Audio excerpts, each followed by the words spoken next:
కేంద్రం ఆలస్యం చేయకుండా వెంటనే ఆమోద ముద్ర వేసి మాలీలకు సామాజిక న్యాయం కల్పించాలని అఖిల భారతీయ మాలీ మహాసంఘం రాష్ట్ర అధ్యక్షులు సుకుమార్ పెట్కులే అన్నారు. ఆదిలాబాద్ పట్టణంలోని ప్రెస్ క్లబ్లో ఏర్పాటు చేసిన మీడియా సమావేశంలో సంఘం సభ్యులతో కలిసి మాట్లాడారు. ముఖ్యమంత్రి కేసీఆర్ ఆదేశాల మేరకు సిర్పూర్ శాసనసభ్యులు కోనేరు కోనప్ప ప్రత్యేకంగా ఆదిలాబాద్కు వచ్చి గత అసెంబ్లీ తీర్మానం కాపీని మాలీ మహాసంఘం రాష్ట్ర కార్యాలయంలో అందించారని అన్నారు.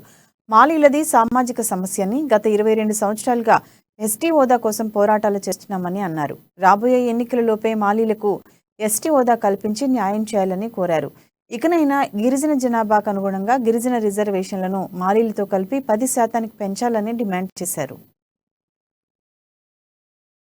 మరి అసెంబ్లీలో ఏదైతే మాలీలకు ఎస్టీ హోదా కల్పిస్తున్నట్టు తీర్మానం చేసినటువంటి కాపీని కేంద్రానికి పంపినటువంటి కాపీని వారికి అందించడము, తర్వాత మా రిపోర్ట్స్ అన్నీ కూడా వారికి అందించడం జరిగింది. దానికి వారు సానుకూలంగా స్పందించారు.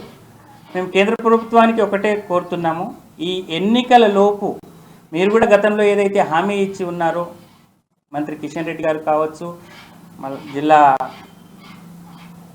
బీజేపీ అధ్యక్షులు పాయల్ శంకర్ గారు కావచ్చు, గతంలో ఇచ్చినటువంటి హామీ మేరకు మీరు గిరిజన రిజర్వేషన్లను మరి ఎస్టీ ముస్లిం రిజర్వేషన్లతో కలిపి పంపారు. ఇది విడిగా చేసి పంపితే మేము కేంద్రాన్ని ఒప్పించి మేము త్వరగా మీకు ఎస్టీ హోదా కల్పిస్తామని ఇచ్చినటువంటి హామీ